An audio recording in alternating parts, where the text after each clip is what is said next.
I've been noticing lately that quiet terminations, quiet firings, are occurring more frequently, and they're occurring mostly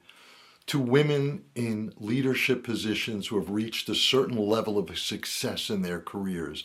Rarely does the same kind of pressure in terms of what's meant by a quiet termination is applied to men in this. And I don't ever see that men of a certain age, when they're at the top of their careers, because it's not about decline, it's about the peak. When women are at the peak of their careers, they start to get managed out. And corporate uses the same kind of sanitized language. It's not yet about saying that you're failing or necessarily putting you on a performance improvement plan. It's about talking about using language like fit, that the fit is suddenly not working. It's about removing access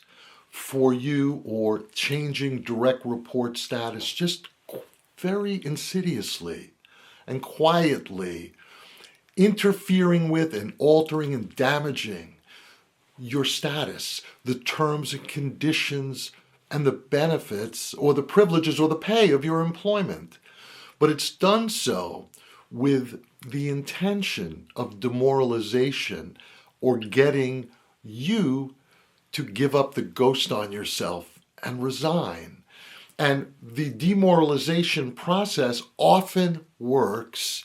because when that starts to occur, when you feel like suddenly you've lost the confidence of upper management, when you're no longer in that place of full support and the accolades and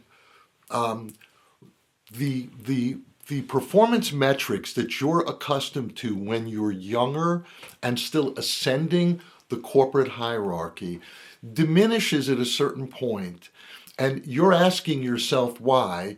and the reason is related to sex and age. Okay, if your utility is actually diminishing, meaning if you know that you're not performing on par with what they're accustomed to or what you even describe as your outstanding top performance, that's one thing. And unless that is happening because of if that is occurring, but it's occurring because of circumstances in your life that are entitled to flexibility, and this could mean issues around the FMLA leave, perhaps for aging parents, or your childcare responsibilities still. Whatever the reason is, if there is a reason that does enable you to push back, you want to consider early on whether or not your KPIs, your performance itself, the metrics of how your position is, they determine whether you're succeeding, is actually diminishing. Because you need to get out ahead of this. The idea is not to be in a position, and so many women in leadership are, where they self-exile when they're feeling unwelcome, when they're feeling the heat coming down on them, and all of a sudden your actual performance and communication skills are deeply affected because you can tell that you're being managed out the door. And your job at that point is not to give up, it's to double down on keeping track of what you are doing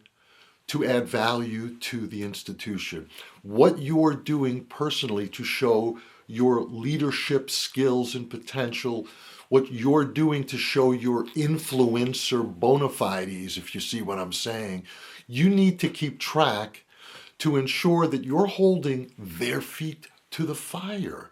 You're not, I know that you are in all probability an at-will employee, which means you could be let go at any time for any reason or for absolutely no reason at all. But you can't be terminated, at least not without some exposure or risk, liability risk to your company, if you have raised issues related to sex-based differential treatment and or age-based issues that have suddenly arisen in your view because you've had 10, 15, 20 years of unblemished performance that has been documented by the company. How and why that they are determining that you are suddenly less than you were or less than other comparable comparator employees, typically male, is what you bring to the table in terms of your pushback. Because really what it all comes down to for us at-will employees, which is almost all of us, that you almost certainly do not have a contract of employment. Whatever people, when people think they have like a binding term, multi-year contract, it turns out that it was nothing more than an employment agreement that is attached to an offer letter. And within that agreement, even if it looks and smells and feels like an employment contract, somewhere in there, it indicates that you're an at-will employee who can be terminated at any time for any reason or no reason, or it discusses reasons that you can be terminated, which often include just subjective lapses in your performance, subjective to the company. So there's really it's not as if they can't terminate you unless you're convicted of a felony or unless you do X, Y, and Z that is actually and provably deleterious to the company or to your position, etc. So when you have that sense of, and this is much better before it becomes formal, if you can get out ahead of it and raise issues of differential treatment, if you're feeling that, whether it's simply due to the fact that whatever restructural changes have happened, that you notice that, whether it's because of your sex, age, race, color, disability, perceived disability, some protected status, typically again related to women of a certain age, because comparably aged men, when you look at the 40s and 50s and 60-year-old men in the workplace, in your workplace, it's likely that they are considered central casting power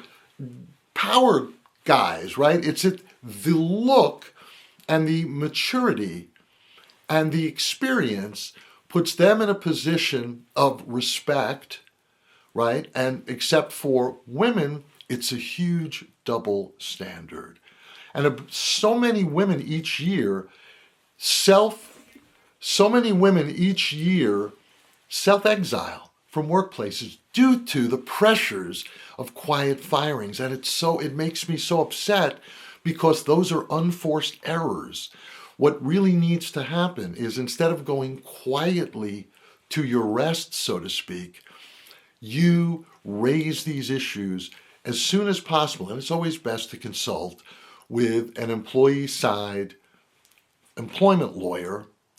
to get a sense for your particular issues, what needs to be sent across the corporate transom by you, which rises to the level of protected activity under the law. So at that point, your company must investigate your internal civil rights complaint if you're talking about